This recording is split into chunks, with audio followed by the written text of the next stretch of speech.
Hello, dear friends. Welcome to Cardiac Radio at 11 p.m. I'm just going to make sure that I listen to you. Welcome tonight. We're here together to study the book Evolution into Worlds by Luiz. And I'm very happy to be here today with you for Chapter 16, Mechanism of the Mind. For the ones I haven't met yet in this lifetime, I'm Shane Martin. I'm calling you today, or I'm live with you today from Richmond, Virginia, here at the Spirit Society of Richmond. Very honored and humbled to have the opportunity to be together studying this chapter. And I see some folks who are here. Just want to make sure that you can hear me. Yes, you can hear me. So welcome, welcome. Chapter 16. So we are more than halfway through the first part of the book. The book is divided into two parts. Each part has 20 chapters. So far, as a reminder, we have studied cosmic fluid, the spiritual body, evolution in the spiritual body, automatism in the spiritual body, cells in the spiritual body, evolution in sex, evolution in heredity, evolution in metabolism, evolution in the brain, speech and responsibility, the existence of the soul and discarnation, soul and the fluids, spiritual symbiosis, spiritual vampirism. And today we're going to study the mechanisms of the mind.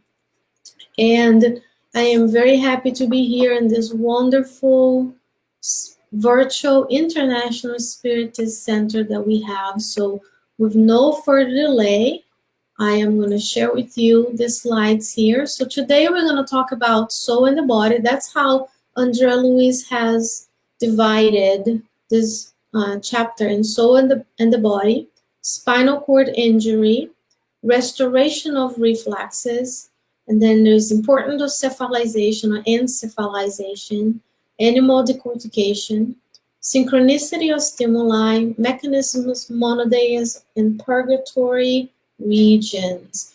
And before I move on to the chapter per se, I'd like to remind us that it is a very dense chapter, no doubt about it.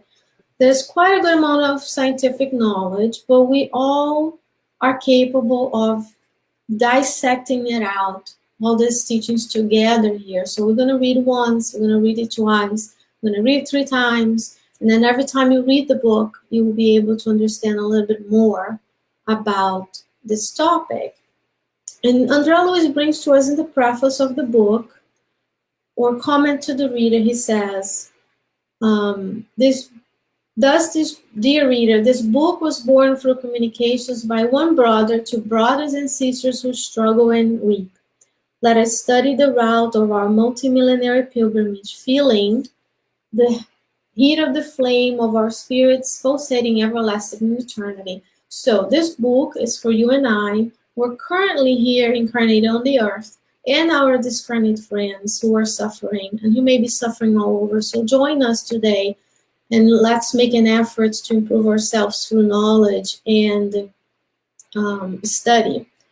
So the first thing he talks about in this chapter is about the soul and the body. And that's how he starts it. In addressing the complex problems of mental alienation in the majority of discarnate spirits, at least for some period after death, it will be worthwhile to comment, even if briefly, on a few experiments that science has conducted in the nervous system.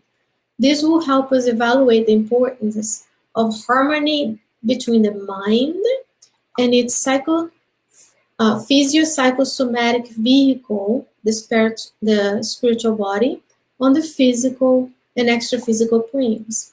So he starts by talking about mental alienation, and at the end of this chapter, he will bring it together again, the state of some suffering brothers and sisters who are in the spiritual realm, and they don't have, they're not in a very good state of mind, and they have this mental alienation. So he starts by talking about Well, some people do not even know they're discarnated, and some are so disturbed and suffering that they may be led to cycles of vicious thoughts that we're going to see and they create different images.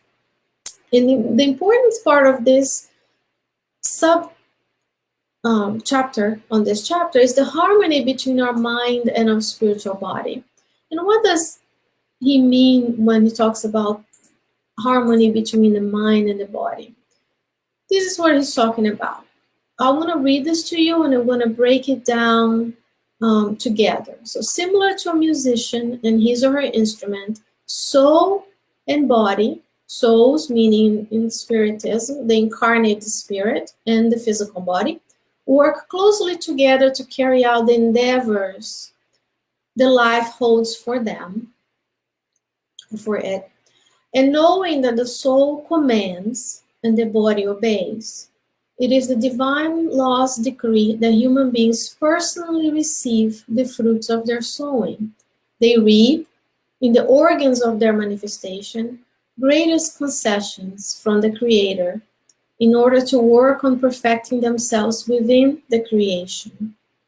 Thus, as a result of their own behavior, in the vast sectors where they undergo evolution, they, the spirits, right, the souls incarnated, in the discarnate friends, reap the good and the evil that they have sown along the way. So let's talk a little bit about this. Hello, friends. I see some of us. I'm checking to make sure I am online. Hello, everybody. Even if I don't see you, feel enveloped and embraced by God's love, joining us tonight and understanding this chapter.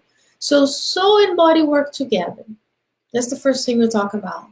So you and I have a physical body. We also have a spiritual body. So we have a spirit, a spiritual body, and a body. So what are we doing today that allows us to better work together with our physical body? That's the first question we ask. And if the soul commands, the body obeys, so whatever my body, my spiritual body, and my physical body, by consequence, is feeling, for example, may be the fruits of their sowing. So whatever I do each and every day, I will reap that. Do I do good things all the time, most of the time? Then I reap goodness. I reap good feelings. I reap, for example, physical health or mental health. Now, if I were to reap not so good things and be more preoccupied with lower vibrational things of the physical realm, maybe I'll reap the sowings of evil. And that's what he says, as a result of our own behavior. Why is Andrea Luiz bringing this? Why is possibly he bringing this to us? Because it takes away the idea that I'm suffering something because I'm a victim. So he tells us we reap what we've done. So that gives you agency again. It brings it back to you to say, okay, what I'm feeling today may have been the result of what I did this life some time ago, or it could also be perhaps from a different life. So if I'm not feeling too good today, did I take care of my body? Did I command my body to do things that were useful? Did I eat well? Did I avoid any kind of toxic things that may harm my body? So for example, if I eat too much, if I drink alcohol, if I use drugs, I'm going to reap what? I can't reap happiness. I can only reap negative feelings, because those agents will act on our physical and spiritual body and make you feel not so good. So it gives us the idea of the beauty of the law of action and reaction. So whatever I do, for us to think about it, is what whatever I sow or whatever I do is what I'm reaping. So he's going to continue this chapter by bringing to us, okay, I hope we're all doing good. Let me share this big screen with you again. So the next thing he talks about, and briefly we're going to talk about, because I want you to focus on here, the result of their behavior, reaping the good and evil, and thinking again what he said first, where we, on the first slide here, talked about the harmony between the mind and the spiritual body. Okay, so action and reaction, because at the end we're going to bring it back. What happened to the spirits, though may happen to spirits who are discarnated and find themselves in not so fortunate circumstances. So he's going to describe a little bit, like he said, science of the spinal cord injury. So when you met me, let me show you my face again. When we met back on chapter 9, I exposed to you chapter 9, which is evolution in the brain. And Andrea Luiz brings to us some concepts of us having a primitive mass of cells that develops into a more developed brain as we move into our internships in the physical matter, in the different kingdoms of nature. You know, within the animal kingdom, we have more primitive brains and more elaborate brains, and then into human kingdom, from the first time you develop continuous thoughts to the brain that we have today, we have evolved. We didn't talk back then about the spinal cord or the autonomic nervous system, which he's going to talk today about. So if you think about your brain as the contents of our skull with our cerebral hemispheres on the outside, inside, we have our midbrain, and then we have our hindbrain. We have different structures that form our brain, together with the cerebellum, and two areas that will be new today, the medulla and the pons and the medulla, and that is the more caudal or more dorsal that goes down. So from the front is more anterior, more posterior part of your brain, and your spinal cord is continuous with your brain. So the spinal cord follows the length of your spine. If you were to visualize your skeleton, inside your spine is your spinal cord. So he's going to bring to us a little bit of the mechanisms of what happens when someone has a spinal cord injury, as he was describing in the beginning, that he wanted to bring us some experiments and some medical knowledge that science already has right now. So let's focus on Andrea Luiz for now. So this is through positive experimentation, science knows today the indisputable correlation between the brain, your physical brain, and all cellular provinces of the corporeal world. Remember, you have a spirit, a spiritual body, a spiritual brain, and your physical brain. And your physical brain is the command of the rest of your body. So with the instructions that arrive to the brain and the instructions that leave the brain, you are able to command your body to do different things. And he continues, taking the cerebral system as the administrative department of the mind, we can see that the condition of the physical body is invariably shaped by the condition of the spiritual body, just as the condition of the spiritual body is subject to the governance of our will. So here's a little schematic way of saying this. So here's your spirit's will. Whatever its will is, affects the spiritual body, that affects the physical body. So what does that bring to us in terms of how can I apply this to my daily lives? More than just, going through the context, the scientific context. So whatever I feel today in my physical body is dependent on whatever my spirit's will is about. So we're going to continue saying whatever I feel, whatever I think, whatever my emotions are, they're going to affect the spiritual body, and then by consequence, our physical body. Again, bringing it back to I am the command of my body. So today I can take steps to have good feelings and good thoughts that will affect positively my spiritual body. Thus, I potentially can have a more harmonious and healthier physical body. So if today I feel something in my physical body, it could be that my spiritual body and my spirits are misaligned or suffering some negative influences, okay? So what happens when you have a spinal cord injury? So if you're talking about the clinical side of it, so after spinal cord injury is severed or cut or injured, this is what happened. There's complete insensitivity, meaning you don't feel anything on that part of your body. Your muscles relax, and you have paralysis of the muscles, so you're unable to move your muscles. And you also don't have any somatic or visceral reflexes, in all areas below the point of injury. So if you look here at this schematic, you have your skull where your brain would be, and then the spinal cord here in its different segments, your cervical, thoracic, lumbar, and sacral segments, and some examples of what kind of paralysis and lack of sensitivity you would have. If you have a high level spinal cord injury, most of your body will be unresponsive and you won't be able to feel. And if it's a little bit lower, maybe if it's a lumbar injury, you have only your legs that are without that sensitivity and without the movement. And how does Andrea Luiz explains to us that happens? The lack of senses, or the lack of sensation and paralysis. He says there's a disconnection between the corresponding areas of the spiritual body in the organic tissues and the brain.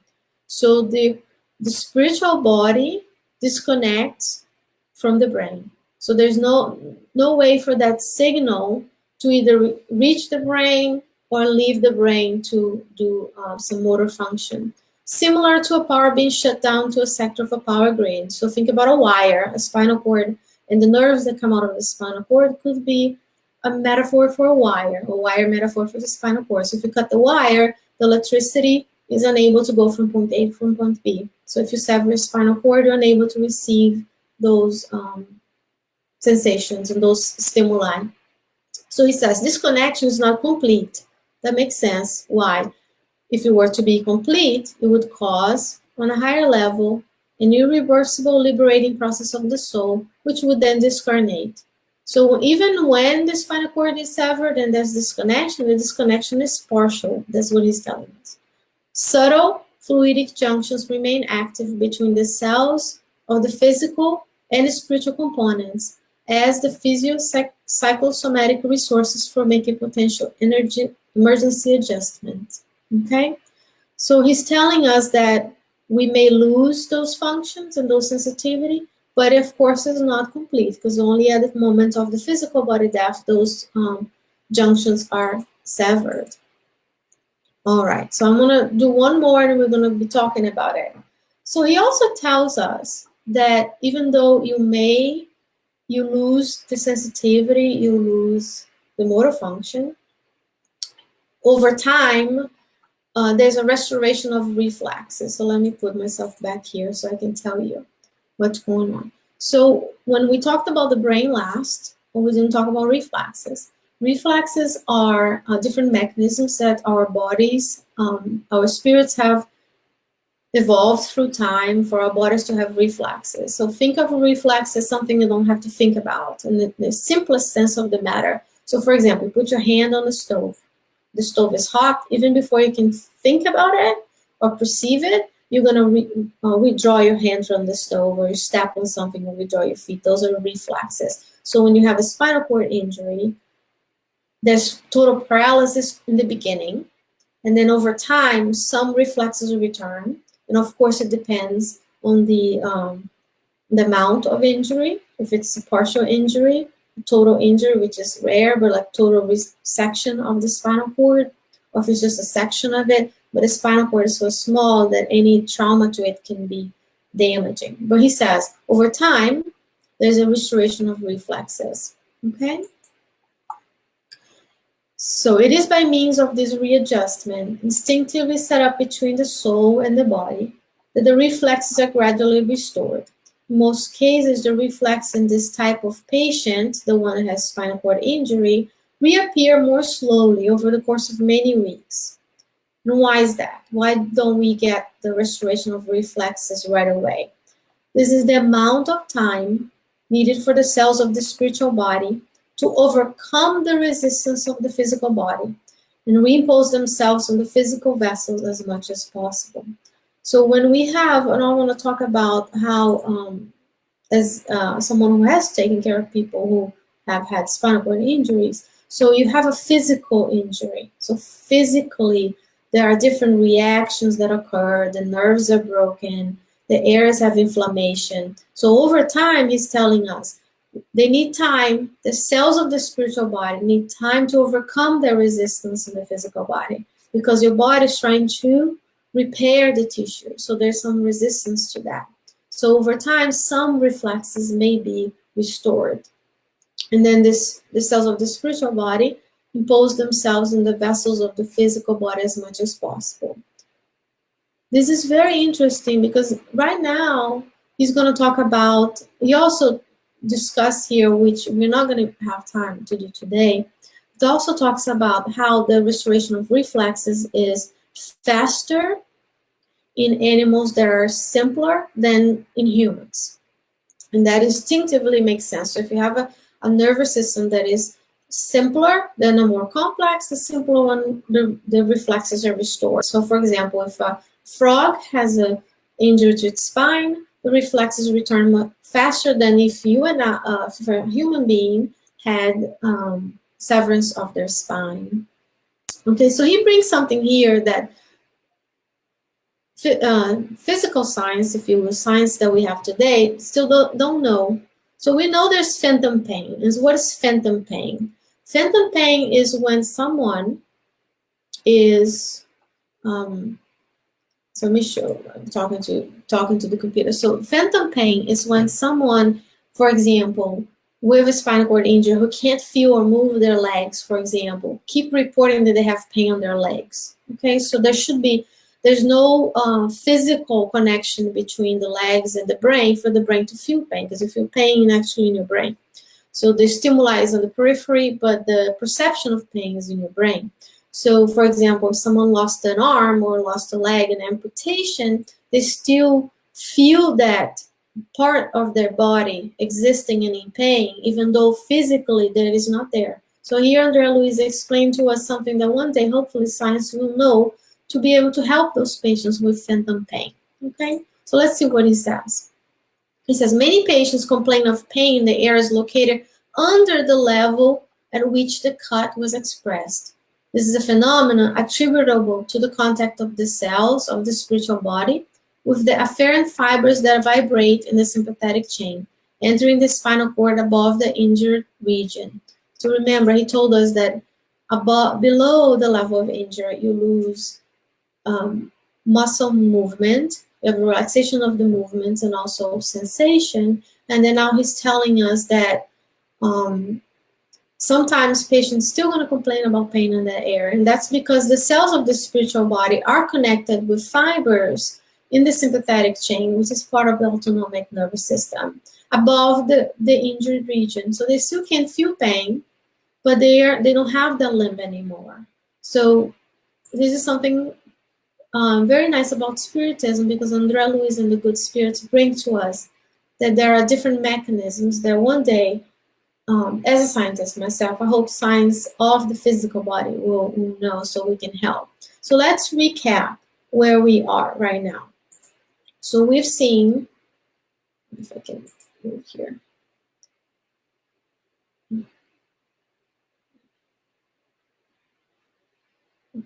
So we've seen the importance of the harmony between the soul, the incarnated soul, and the body.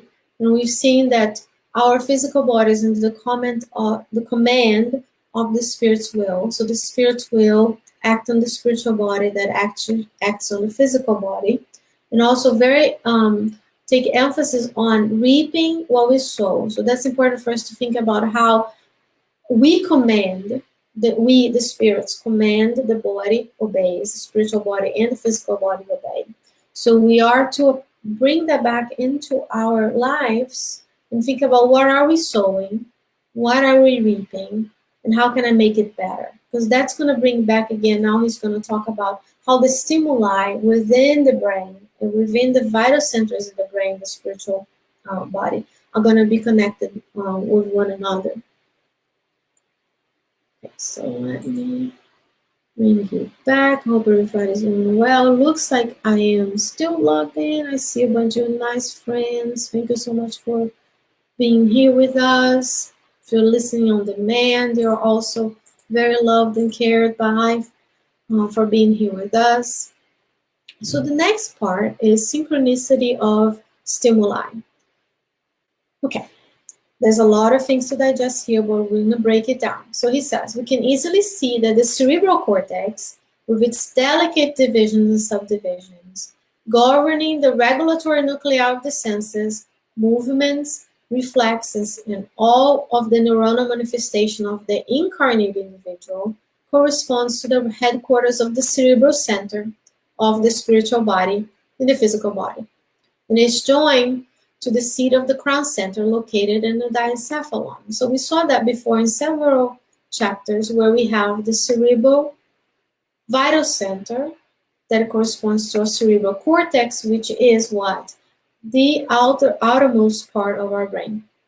And then we have the crown vital center, which is located physically in the physical body, in the pineal gland of the body.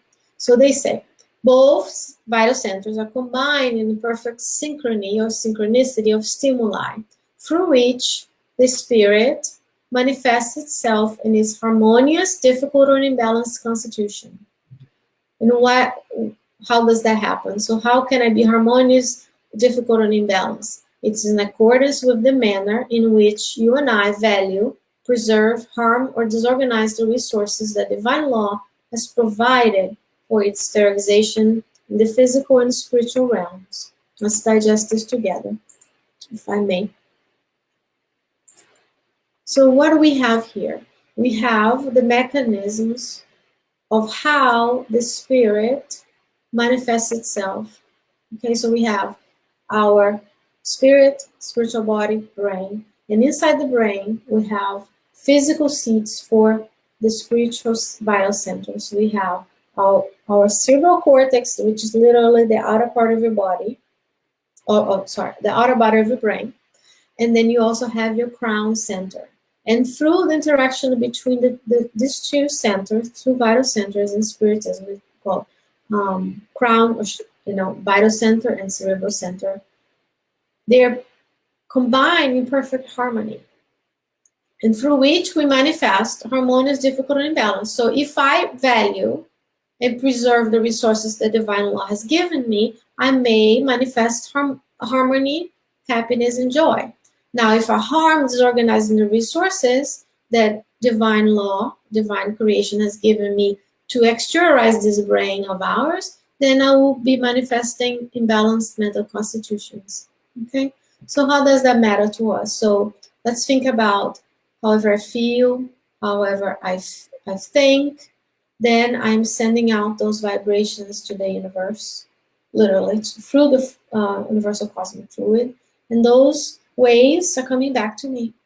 Then whatever I think is ultimately what's going to be, because if we think about bringing another wonderful author, Emmanuel with Thought in Life, it is exactly thought is life. So whatever I think is what I'm going to become, because whatever I think and my spirit wills, my body eventually will manifest. Okay? So here shows. So let's continue here together. Just as the cortex, or the cerebral cortex, the consciousness has energy connections for the functions of touch, hearing, sight, smell, taste, memory, speech, writing, and various automatisms in the diencephalon, which is the thalamus and hypothalamus, radiating outwards to the mesencephalon. The consciousness has also similar energy connections for service of the same nature, with additional attributes for enrichment and sublimation of the sensorial field, namely reflection, attention, analysis, study, meditation, discernment, long-term memory, comprehension, moral virtues, and emotional fixations particular to each one of us. So let's try to break this down together. Let's take a deep breath, feeling the love of God bathing us with His kindness so we can better understand.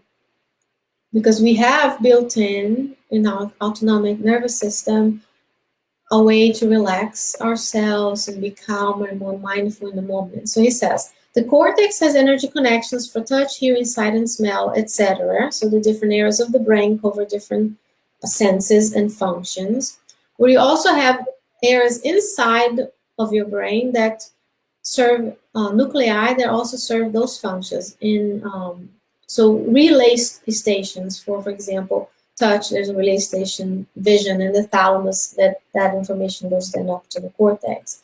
But most importantly, he talks about we have additional attributes for enrichment and sublimation. So attention, study, meditation, moral virtues, and emotional fixation. So we have within you and I, incarnated, and the discarnate friends have it on their spiritual body. We have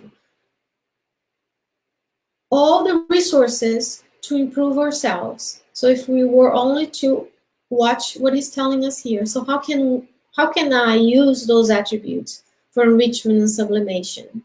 I can study, I can reflect.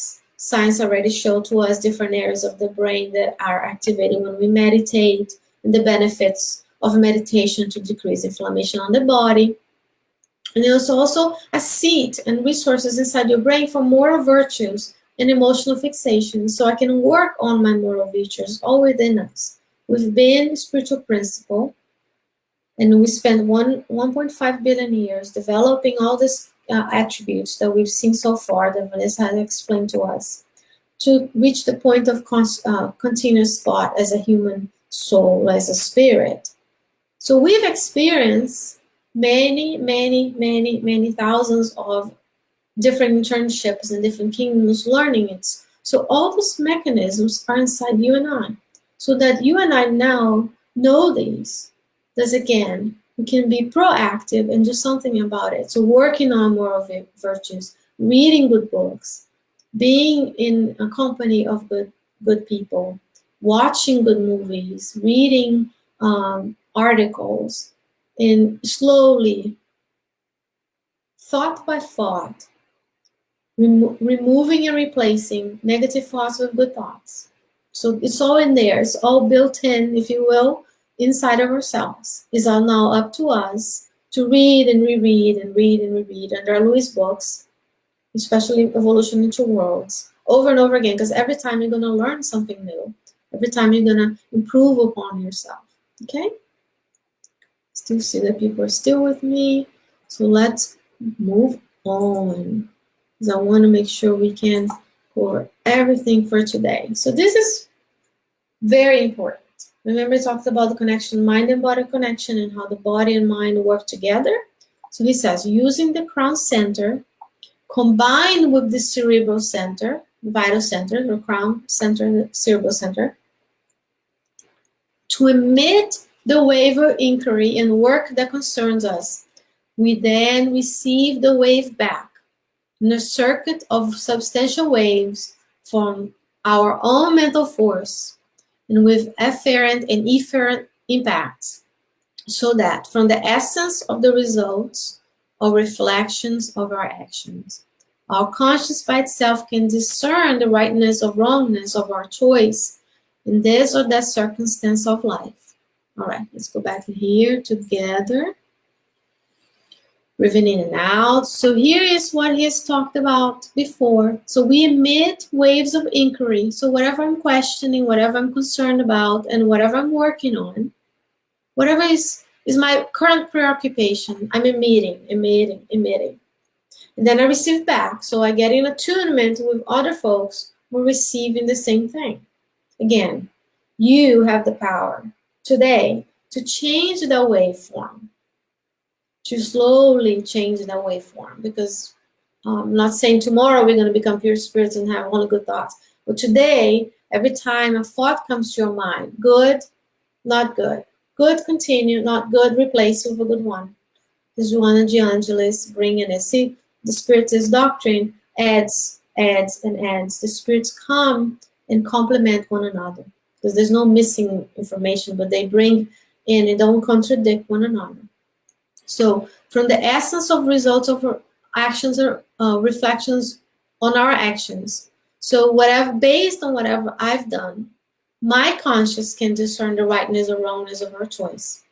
And why is that important? Because we're going to discuss a little bit more about the stimuli, the synchronicity of stimuli between the vital centers that allow us to emit those waves and connect to waves that are like us when we don't have the physical body anymore, because we're going to end up with discussing how discarnate spirits get to have that single fixating idea of monoideism, and they end up in together collectively by attracting one another in areas of suffering.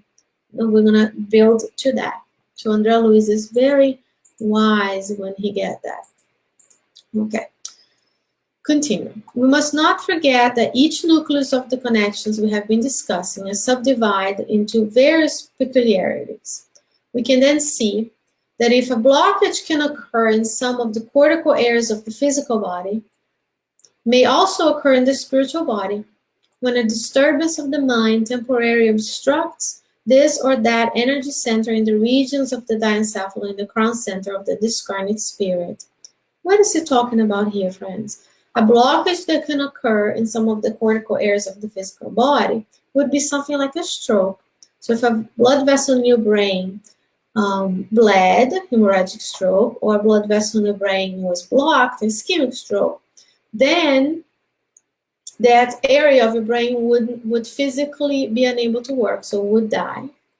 He says that may also occur in the spiritual body. So you can have areas in the spiritual body where your mind, when disturbed, will obstruct that energy center. So if you're talking about someone like you and I who are incarnated, we're talking about a physical, we may be talking about a physical lesion, like a blood out of place that kills cells. We'll be talking about the spiritual body of ours. Remember, spirit disturbance of the mind affects the spiritual body, who will eventually affect the physical body. So also, discarnate spirits don't have physical bodies like we have, but they have spiritual bodies. So they can also have a disturbance that will obstruct that vital center. And then now we're going to see in the next part on how that can become a fixated idea, and then how can lead us to suffering in the next life, or in the spiritual realm when we discarnate. So today I can evaluate these, know of these, and work on minimizing those disturbances of my mind and minimizing the obstructions of the vital centers once I lose my physical body. So the next part of these, let me just take 1 second to make sure I'm still connected with the internet. Looks like I'm still connected. So he's going to talk about mechanisms of monoideism. The mono one, ideism idea. So it's one time we're firmly fixated in one single idea. For example, simple. I want to eat this particular thing, or I want the job, or I want this physical thing. So you're fixated on that thing over and over again. So you're like playing that tape in your mind all the time. So he says, in light of this, the obstructions on the vital centers, says if the incarnate individual can lapse into amnesia, lack of memory, or aphasia, inability to speak, due to occlusion of the memory or the speech center, right, respectively, without a complete disequilibrium of intelligence, the discarnate individual can experience similar blockage without a complete disarray of the thought process, while the dystonia persists. So dystonia is a time when there is a muscular disorder, if you will, where there is constant muscle contraction. Okay, so let's look at this quickly. Something you can talk about. Okay, so you can see now. So if the incarnate individual, you and I, can have amnesia and aphasia. So if you were to see someone who has a stroke on the memory or speech centers, they can't speak with you, nor they can remember you. Okay. However, they're still there. They like I said, without a complete disequilibrium of intelligence. So they may not be able to speak. But if you were to provide them with different ways of communicating, you're going to see that's true in a clinical setting too, depending on the kind of stroke. They are there. They will answer questions. They may move their head. They may write it down if they can write. But that can happen with us. So he says a discarnate individual can experience similar blockage. So when we see suffering spirits in the spiritual realm, they can have that blockage. They can still have feel different things, still not lose their intelligence or who they are, but they still be fixated in a certain idea. So let's see a little bit more about monoideism so that we can dissect this thing out a little bit more. So it says, according to an identical criterion, if a person's command of a particular language can seize in one of the subdivisions of the speech center in the cortex, while the ability to speak other language continues, by the same token, the deep sight nucleus in the crown center, that's the geniculate nucleus in the thalamus, that doesn't matter for us, but there's a nucleus in the crown center that is responsible for sight, for vision, can also suffer a specific dysfunction in which a discarnate spirit will visualize, for as long as the disturbance lasts, only the terrifying pictures related to its guilt feelings, without being able to see anything else. Okay?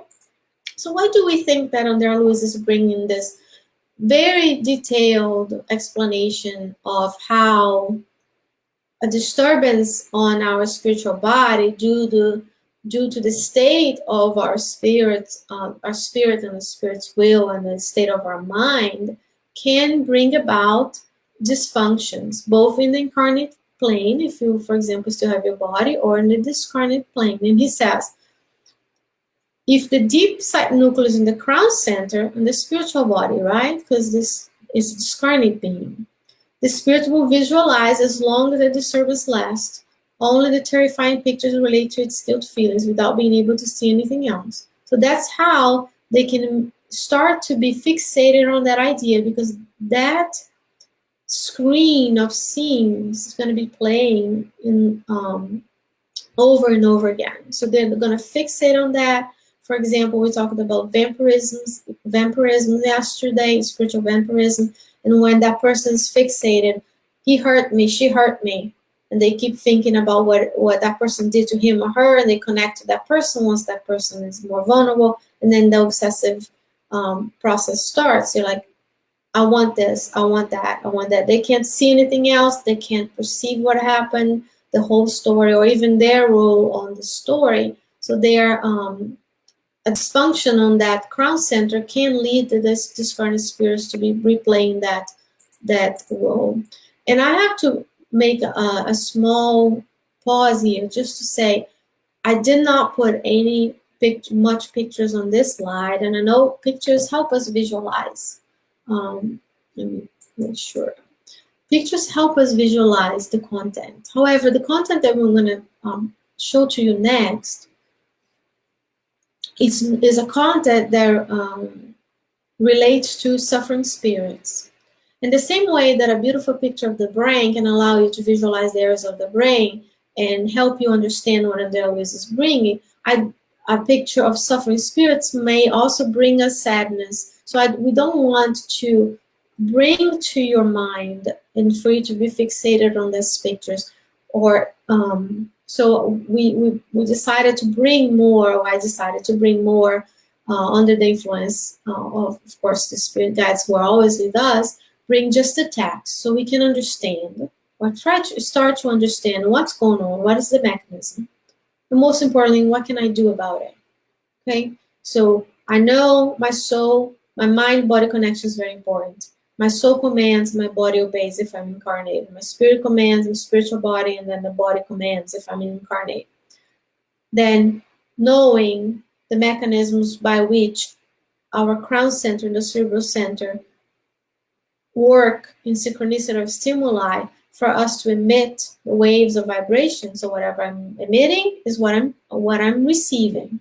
So once I know that, I can work on my betterment of my thoughts so that I'm sending out better vibrational waves and receiving more better vibrational waves. And knowing the mechanism of disturbances that can occur in the spiritual body after we die, working on our improving our mind states or emotional states while alive may help us to not find ourselves on those suffering situations and monoideistic ideas in the afterlife.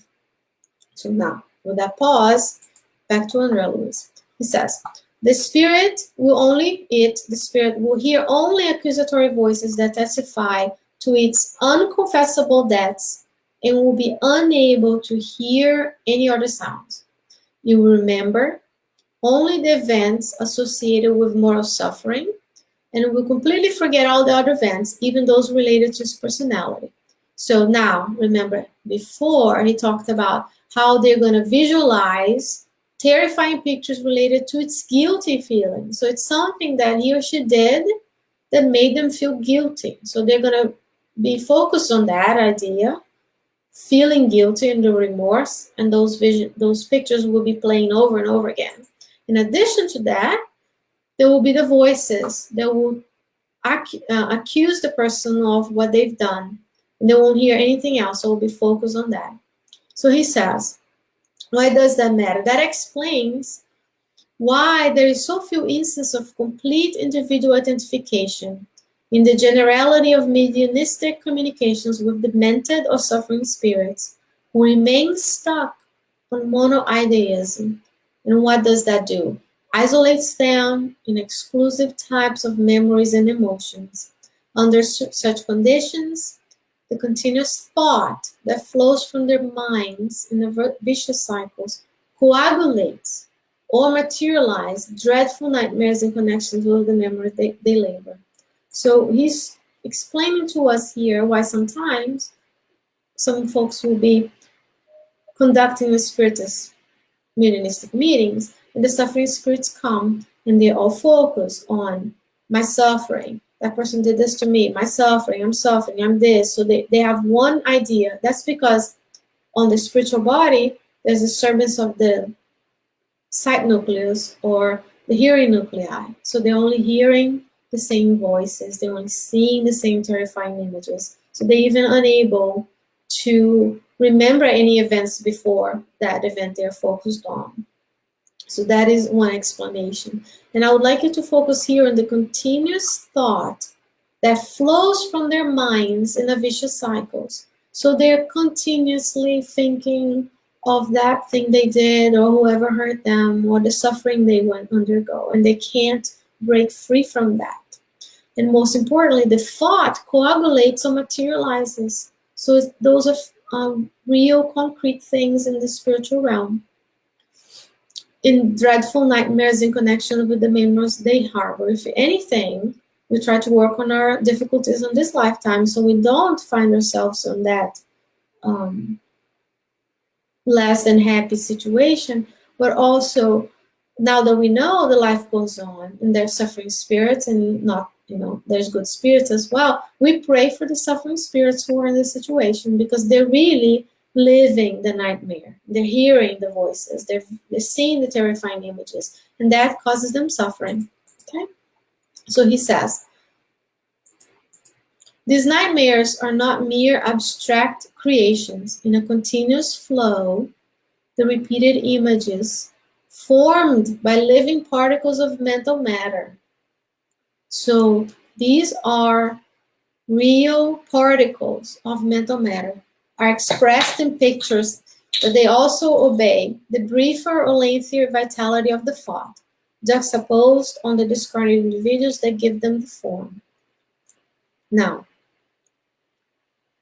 let's take a deep breath and say, so the repeated images are formed by particles of mental matter, so they're real agglutinations, they're real creations.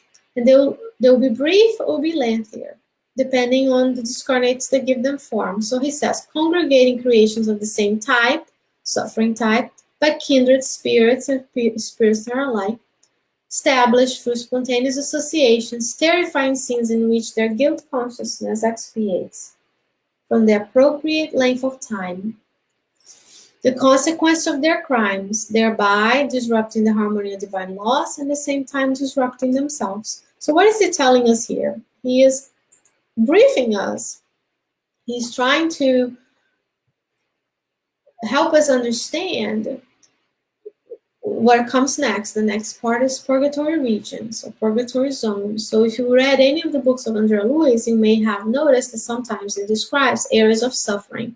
And that's how a disturbance on the mind causes disturbance of the spiritual body. And then the discarnate individual can only see and hear things related to the pain they're suffering, either to guilt or remorse. One fixated idea, monoideism. And then those continuous flows of thought agglutinate, congregate, formed by living particles of matter. So it's real for them in the spiritual realm that they're undergoing this. And what happened here? Kindred spirits, other spirits that are alike, they're thinking the same thing. Remember, they emit it and they receive. And then you have these congregations of suffering spirits that are in the purgatory regions. He continues. When the energy centers of the soul, capable of leading the soul to feelings of euphoria, elevation, understanding, and beauty are obliterated, the mind, due to the profound feeling of remorse in the folds of its memory, plunges into the pain of repentance, where it is imprisoned by automatism, according to the principles of responsibility outlined by its being. Okay, so here he's talking about their energy centers of your soul, where you can feel euphoria, elevation, and understanding. So when these centers are obliterated, mean they are they're not open or they're damaged, they are prevented from working correctly. Now we are going, because of remorse. So if we have this constant feeling, I'm not enough, look at what I did, how could I have done that, there's remorse of something, then we may plunge into the pains of repentance and go back to seeing and hearing things on that continuous flow of thought. Together with the other spirits, we're also feeling the same thing. Okay? So he says, its own thoughts, or the soul's or discarnate's own thoughts form the temporary, but at times long-lasting screens, upon which, through mechanical reflection, it constantly contemplates the bitter fruit of its deeds. Remember, we reap what we sow, until either finally the soul exhausts the residues of its own wrongs, or, how beautiful, receives the loving intervention of the agents of divine love, who usually help it, the discarnate spirit, properly prepare itself for the reincarnation it needs, and through which it will return to learn the lessons it fails to learn. So look how beautiful this is. André Luiz is bringing to us the mechanisms by which the discarnate friends that are suffering enter this single ideation, or monoideism. And then by their connection with other spirits who are thinking the same, they keep playing through concrete, congregated, agglutinated thoughts that are leaving mental particles that we still are unable to scientifically detect, but maybe in the future. So Spiritism is always ahead of us, bringing us those mechanisms. But important part of this slide is temporary. So even if someone we know, or all the spirits that are out there we don't know necessarily personal to us, are suffering, it's a temporary screen, but sometimes it may last a long time, because it depends on the fruits of their deeds. So if they've had a lot of remorse, a lot of pain, a lot of things they did wrong, they're going to reap that suffering. Now, on the other hand, if I work today to improve, make amends, be better, take better care of my body so I don't get physical diseases that I have to expiate and potentially in the next life or in the spiritual realm, I can work on decreasing and making that suffering shorter, in a sense, until what? I exhaust the residue of my wrong, so the time for expiation passes, or I receive the loving intervention of agents of love. So whatever we are in this planet, incarnate or discarnate, we are always receiving help. So Spiritism brings to us this beautiful concept of us always being in touch with our guardian angels. So if you read the books of André Luiz, what he describes is passages in the caravans that go from the colonies to the lower zones, how beautiful. When those spirits who are suffering, they're ready, they've exhausted the residues of their wrong, now they're ready to receive the help of the loving agents of divine love. So we're never alone. So even if you remember nothing from today, remember that you have a higher spirit that is always by your side, ready to help, and they come running. All we have to do is be humble and open to receive their help. So 2 more slides about the Purgatorial Regions. Okay, so it says this is how suicides were culpable before the spiritual realm because they violated the laws of God, right, by taking their own lives before it was time for them to return to the spiritual realm, as well as other moral delinquents of all sorts, the people who like to drink, to use drugs, sexual addictions, all the sorts. They suffer for a long time the constant influence of their own afflictive mental creations. So when we think about, I'm suffering today as a physical being, or was I suffering before as a discarnate being before being here, this was all mental creation by that spirit. They stay chained to them through monoideistic fixation of certain centers of the spiritual body to the detriment of other centers which remain spent and occluded. Okay, so they stay there fixated on their own idea around the kindred spirits and folks who are in the same vibration that they are. And because thought is a creative and agglutinating force in the conscious individual in God's creation, the image is formed by evil at the cost of the unstoppable energy that his or her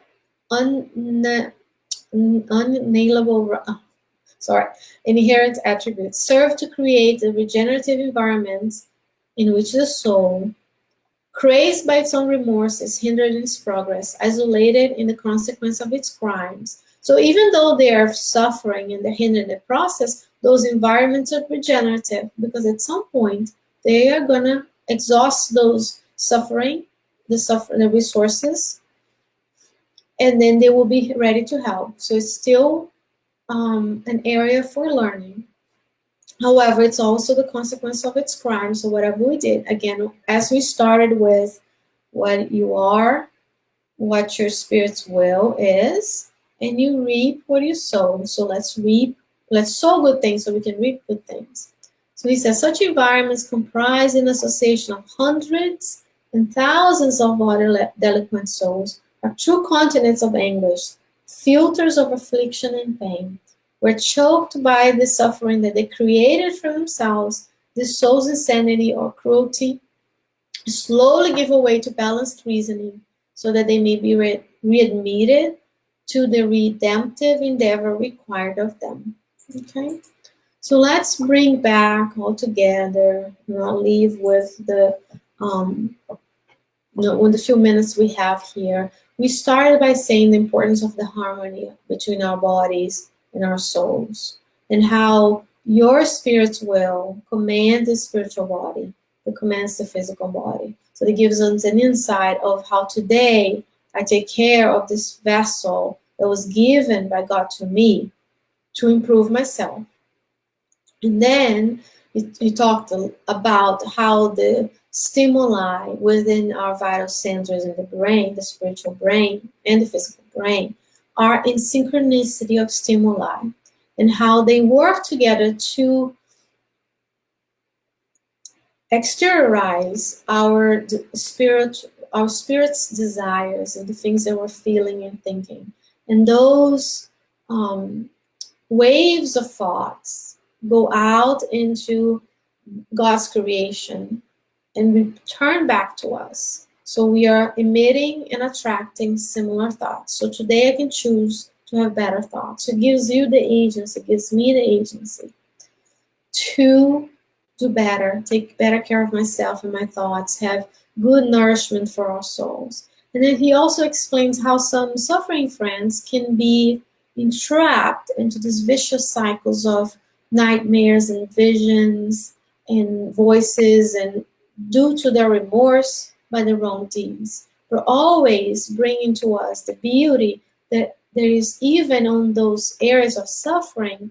He talks about filters for affliction and pain, regenerative environments. Even though they stay there hindered for a period of time, it's temporary. So if we work today better, tomorrow we improve our chances of not seeing ourselves in those regions of suffering. So today I can work on feeling bad and good things and good thoughts.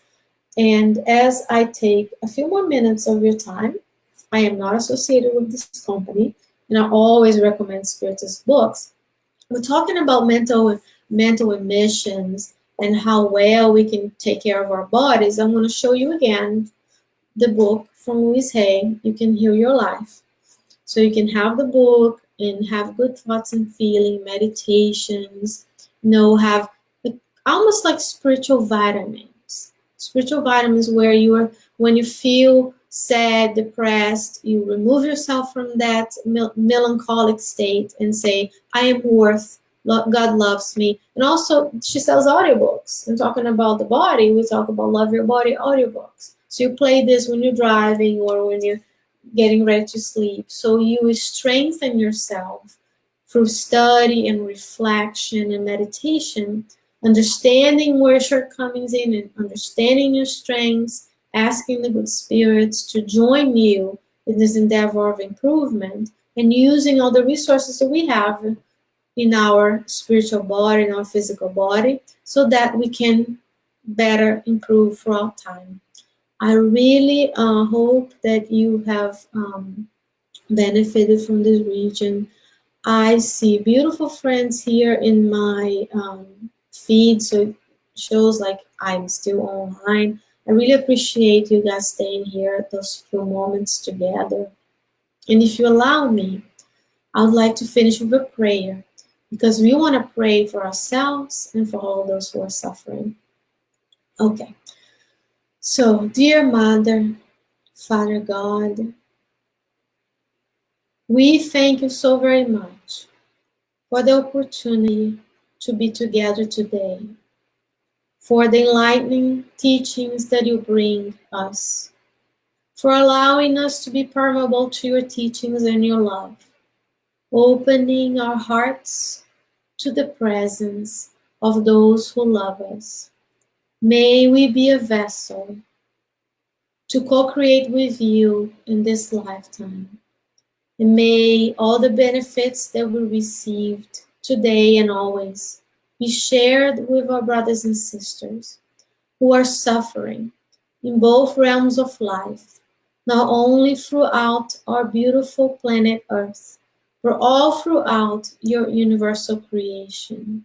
May each and every one of us feel your loving embrace with showers of healing light, allowing us to attune ourselves with your will for us during this lifetime, with your permission and asking always for your protection. We end today's study session, and so be it. Friends, I hope that you have a wonderful night or a wonderful day. If you have any questions, please write the comments here. We will reply to you as we can. Thank you so much for the opportunity to be of service today to you. And with many blessings, have a wonderful night.